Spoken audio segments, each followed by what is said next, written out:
নমস্কার। পরিপিক ইউটিউব চ্যানেলে কৃষ্ণলীলার ধারাবাহিক পর্বে আপনাকে স্বাগত জানাই।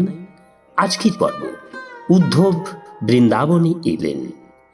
চ্যানেলে যারা নতুন তাদের অনুরোধ জানাবো চ্যানেলটি সাবস্ক্রাইব করে কৃষ্ণলীলার ধারাবাহিক পর্বগুলি শ্রবণ করুন। আসুন আজকের পর্ব শুরু করি। নন্দ মহারাজ উদ্ধবকে জিজ্ঞাসা করলেন, আমাদের বলো, শ্রীকৃষ্ণ কি এখন তার পিতামাতা, সখা এবং ব্রজের সঙ্গীদের স্মরণ করে? তার প্রিয় গাভী, গোচারণ ভূমি, গিরি, গোবর্ধন এবং গোপীদের কি স্মরণ করে? তার উন্নত নাসা এবং কমললোচন শ্রীমুখ যাতে আমরা দর্শন করতে পারি, এই জন্য সে কি তার সখা এবং স্বজনদের কাছে কখনো ফিরে আসবে বলে? মনে পড়ে সে কিভাবে দাবাগ্নি থেকে আমাদের জীবন রক্ষা করেছিল, যমুনার ভয়ঙ্কর কালীয় নাগ থেকে আমাদের রক্ষা করেছিল, অন্যান্য আরও কত অসুরের কবল থেকে সে আমাদের উদ্ধার করেছিল।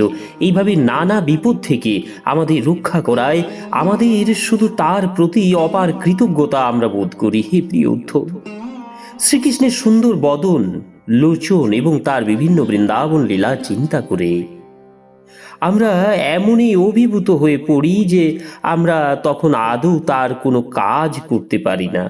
আমরা শুধু শ্রীকৃষ্ণ চিন্তা করি, শ্রীকৃষ্ণের হাসি, শ্রীকৃষ্ণ কিভাবে আমাদের দেখত। গোচারণ ভূমি, গিরি, গোবর্ধন আছে, যমুনার তীরে বা বৃন্দাবনের অন্যান্য সরোবরের তীরে যেখানেই যাই না কেন শ্রীকৃষ্ণের পদচিহ্ন আমরা দেখতে পাই। ওইসব জায়গায় শ্রীকৃষ্ণের খেলার কথা আমাদের মনে জেগে ওঠে, কারণ শ্রীকৃষ্ণ অবিরামভাবে ওইসব স্থানে বিচরণ করত। আমাদের চিত্তে যখন কৃষ্ণ স্ফূর্তি হতো চিরেই তখন আমরা তার ভাবনায় তন্ময় হয়ে পড়তাম। এই জন্য আমাদের মনে হয় শ্রীকৃষ্ণ এবং বলরাম নিশ্চয়ই স্বর্গলোকের শ্রেষ্ঠ দেবতা। তারা কোনো বিশেষ উদ্দেশ্য সাধনেই ধরাধামে সাধারণ বালক রূপে আমাদের সামনে আবির্ভূত হয়েছে। কৃষ্ণের জন্মপত্রিকা রচনার সময় গর্গমুনি এই কথা ভবিষ্যৎবাণী করেছিলেন। কৃষ্ণ নিঃসন্দেহে বিরাট ব্যক্তিত্বশালী, তা না হলে 10,000 হাতির সমান বলশালী কংসকে কিভাবে সে বধ করল? কংস ছাড়াও বলশালী মল্লবীর এবং গজপতি কুবলয়া পীড়ও ছিল। সিংহ যেমন পশু হনন করে, শ্রীকৃষ্ণ সেই রকমই এইসব পশু এবং অসুরদের বধ করেছিল। তা সত্যি আশ্চর্যজনক। 3টি তাল গাছের সমান বিশাল ধনুকটি এক হাতে ধারণ করে শ্রীকৃষ্ণ তা মুহূর্তের মধ্যে ভেঙে ফেলেছিলেন। 7 দিন ধরে শ্রীকৃষ্ণ গিরি গোবর্ধনকে এক হাতে ধারণ করেছিল। শ্রীকৃষ্ণের কার্যকলাপ এমনই অদ্ভুত যে স্বর্গের দেবতারা পর্যন্ত যাদের ভয়ে ভীত এবং সন্ত্রস্ত, সেই বক, সেই তৃণাবর্ত, সেই অরিষ্ট, সেই ধেনুকাদি সকল অসুরদের অতি সহজেই কৃষ্ণ বধ করেছিল। শ্রীকৃষ্ণের এইসব অসাধারণ কার্যাবলী উদ্ধবকে বর্ণনা করবার সময় নন্দ মহারাজ ক্রমে অভিভূত হয়ে পড়েন এবং তখন তার বাক শক্তি রুদ্ধ হয়ে আসে। আর মা যশোদা নিঃশব্দে তার স্বামীর পাশে উপবেশন করে শ্রীকৃষ্ণের এই সব অদ্ভুত লীলা কাহিনী শুনছিলেন। তিনি অবিরল ধারায় অশ্রুপাত করছিলেন। পুত্র স্নেহে তার স্তনযুগল থেকে দুগ্ধক্ষরণ হচ্ছিল। লীলা পুরুষোত্তম ভগবান শ্রীকৃষ্ণের প্রতি যশোদা এবং নন্দ মহারাজের এমন অসাধারণ অনুরাগ দেখে এবং শ্রীকৃষ্ণের প্রতি তাদের প্রগাঢ় আবেগ অনুভব করে উদ্ধব কৃষ্ণ অনুরাগে অভিভূত হয়ে তাদের এইভাবে বলতে শুরু করলেন, হে প্রিয় নন্দ মহারাজ ও স্নেহময়ী মা যশোদা, আপনারা মানবকুলের সকলের বন্দনীয়, কারণ আপনাদের মতো কেউই এমন দিব্য কৃষ্ণানুরাগে বিস্তারিত হয়ে ভগবত চিন্তা করতে পারে না। শ্রীকৃষ্ণ বলরাম দুজনেই হচ্ছেন আদিপুরুষ ভগবান। তাদের থেকেই এই চরাচর সৃষ্টির উদ্ভব হয়েছে এবং তারাই হচ্ছেন প্রধান পুরুষ। তারাই এই বিশ্বের বীজ এবং জনিরূপ, উপাদান এবং নিমিত্ত কারণ। জড়া প্রকৃতি পুরুষাবতারের পরিচালনাধীন, পুরুষাবতারগণ আবার শ্রীকৃষ্ণ ও বলরামের নিয়ন্ত্রণাধীন। সাংস এবং প্রতিনিধি রূপে তারা জীবগুলির হৃদয়ে প্রবেশ করে। সকলের স্মৃতি এবং বিস্মৃতিরও উৎস তারাই। ভগবদ্গীতা পঞ্চম অধ্যায়ে তাই বলা হয়েছে, আমি সকলের অন্তরে বিরাজ করে স্মৃতি এবং বিস্মৃতি প্রদান করি। আমি আদি বেদান্ত কৃত এবং আমি বস্তুত বেদবিদ।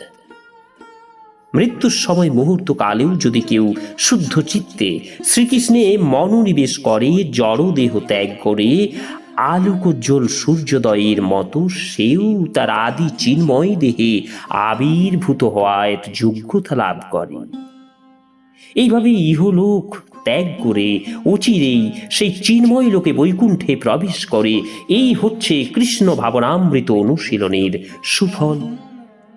অনুকূল পরিবেশে এই দেহ এবং সুস্থ মন দিয়ে যদি আমরা শুধু হরে কৃষ্ণ মহামন্ত্র কীর্তন করে কৃষ্ণ ভাবনা অনুশীলন করি, তাহলে প্রায় নিশ্চিত যে মৃত্যুর সময় শ্রীকৃষ্ণে আমাদের মনকে নিবিষ্ট করতে পারে। নিঃসন্দেহে আমাদের জীবন তখন সফল হবে। কিন্তু কেউ বিষয় ভোগের উদ্দেশ্যে সব সময় সকাম কর্মে আবিষ্ট চিত্ত হলে মৃত্যুর সময় স্বভাবতই সে কর্মের চিন্তা করে। ত্রিতাপময় সংসারের প্রাকৃত শরীর লাভে বাধ্য হয়। এই জন্য মহারাজ নন্দ, মা যশোদা ব্রজ গোপিকাদের প্রদর্শিত পন্থায় সবসময় কৃষ্ণ ভাবনায় নিমগ্ন থাকাই ব্রজবাসীদের আদর্শ ছিল। সামান্য মাত্র তাদের পদাঙ্ক অনুসরণ করলেও আমাদের জীবন নিঃসন্দেহে সফল হবে এবং আমরা ভগবদ্ধাম বৈকুণ্ঠ লোক প্রাপ্ত হব। উদ্ধব বলতে লাগলেন, প্রিয় নন্দ মহারাজ এবং স্নেহময়ী মা যশোদা নির্বিশেষ ব্রহ্মের কারণ এবং উৎস, অপ্রাকৃত বিগ্রহ পরমেশ্বর ভগবান নারায়ণে আপনারা সর্বান্তকরণে এইভাবে মনকে অর্পণ করেছেন। ব্রহ্মজ্যোতি হচ্ছে নারায়ণের দেহ নিঃসৃত আলোকরশ্মি মাত্র। আপনারা সর্বদাই কৃষ্ণ বলরামের প্রতি প্রগাঢ় অনুরাগে আবিষ্ট। আপনাদের আর কি করণীয় কর্তব্য থাকতে পারে?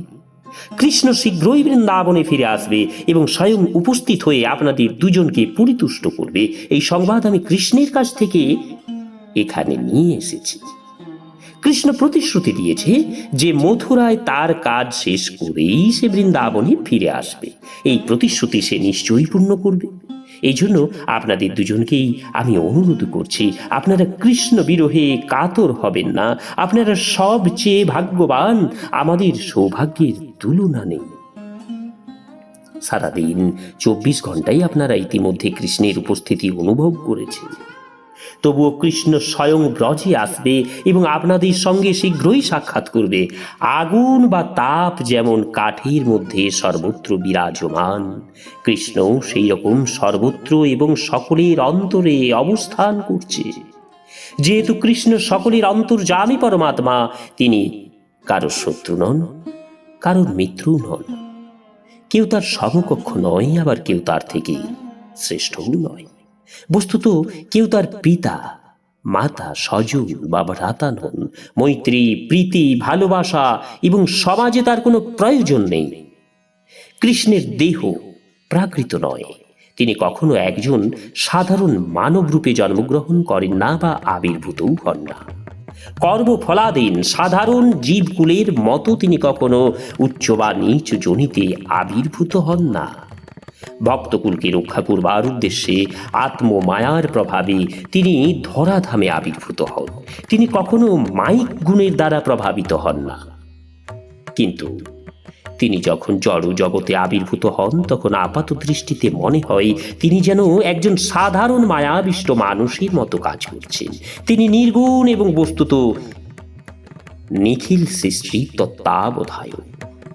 তিনি নিখিল বিশ্বের সৃষ্টি, পালন এবং বিনাশকারী। ভ্রমবশত শ্রীকৃষ্ণ এবং বলরামকে আমরা সাধারণ মানুষ রূপে বিবেচনা করি। আমরা হতবুদ্ধি এবং বিফলতা সম্পন্ন মানবীর মতো সমগ্র বিশ্বকে তাদের চতুর্দিকে ঘূর্ণায়মান দেখি। পরমেশ্বর ভগবান কারো সন্তান নন, বস্তুত সকলেরই পিতা, সকলেরই মাতা এবং পরম নিয়ন্তা হচ্ছেন তিনি। এ বিষয়ে বিন্দু মাত্র সন্দেহ নেই। আমাদের অভিজ্ঞতার বস্তু যা কিছু ইতিমধ্যে রয়েছে, যা কিছু ভাবিকালে হবে, আর যা আমাদের অভিজ্ঞতায় নেই, ক্ষুদ্রতম হোক বা বৃহত্তমই হোক, পরমেশ্বর ভগবানকে বাদ দিয়ে পৃথকভাবে তাদের কোনো অস্তিত্বই নেই। নন্দ মহারাজ ও উদ্ধব এইভাবে সারা রাত কৃষ্ণ কথায় অতিবাহিত করলেন। প্রাতে গোপীরা নবনীত এবং দধি মিশ্রিত করে ছিটিয়ে এবং দীপ জ্বালিয়ে মঙ্গল আরতির জন্য প্রস্তুত হলো। মঙ্গল আরতি সমাপন করে তারা দধি মন্থন করে নবনীত সগ্রহে নিয়োজিত হলো। গোপীরা যখন দধি মন্থন কার্যে রত ছিল, তাদের অলঙ্কারে দীপালোক প্রতিফলিত হয়ে সেগুলি আরও ঝলমল করে উঠেছিল। মন্থনদণ্ড, তাদের বাহুদয়, কর্ণকুণ্ডল, কঙ্কন, তাদের স্তনযুগল সবই চঞ্চল হয়ে উঠেছিল এবং কুমকুম রঞ্জিত হওয়ায় তাদের মুখ উদীয়মান সূর্যের মতো অরুণ বর্ণ ধারণ করেছিল। দধিমন্থনের সময় তারা শ্রীকৃষ্ণের মহিমা কীর্তন এবং গান করছিল। এই দুই শব্দ তরঙ্গ একত্রিত হয়ে অন্তরিক্ষে উঠে সমগ্র পরিবেশকে পবিত্র এবং নির্মল করে তুলেছিল। সূর্যোদয়ের পর সাধারণ প্রথা অনুযায়ী গোপীরা নন্দ মহারাজ বা মা যশোদাকে প্রণাম করতে এসেছিল, কিন্তু গৃহদ্বারে উদ্ধবের স্বর্ণময় রথ দর্শন করে তারা নিজেদের মধ্যে এই বিষয়ে অনুসন্ধান শুরু করেছিল যে এই রথটি এখানে এলো কেন, কার রথ এটা। তাদের মধ্যে কেউ কেউ জিজ্ঞাসা করেছিল শ্রীকৃষ্ণকে এখান থেকে যে নিয়ে গিয়েছিল সেই অক্রূর কি আবার বৃন্দাবনে ফিরে এসেছে। অক্রূরের প্রতি তারা আদৌ সন্তুষ্ট ছিল না, কারণ কংসের সেবায় নিযুক্ত হয়ে সে শ্রীকৃষ্ণকে এখান থেকে নিয়ে চলে যায়। কবিরা সকলে অনুমান করছিল অন্য এক নিষ্ঠুর অভিপ্রায় পূর্ণ করতে অক্রূর আবার এখানে আসতে পারে। কিন্তু তারা ভাবছিল আমাদের পরমপতি শ্রীকৃষ্ণের অবর্তমানে আমরা এখন মৃতপ্রায়, সে এই মৃত দেহগুলির কি আর ক্ষতি করতে পারবে। গোপীরা যখন এইভাবে কথাবার্তা বলছিল, তখন উদ্ধব প্রাত স্নান এবং বন্দ্রনা এবং মন্ত্রজপ সমাপন করে তাদের সামনে এসে উপস্থিত হলেন। নমস্কার, আজকের পর্ব এখানেই শেষ করছি। আগামী পর্ব গোপীদের কাছে শ্রীকৃষ্ণের বার্তা। চ্যানেলে যারা নতুন তাদের অনুরোধ জানাবো চ্যানেলটি সাবস্ক্রাইব করে কৃষ্ণলীলার ধারাবাহিক পর্বগুলি শ্রবণ করুন। রাধে রাধে, হরে কৃষ্ণ।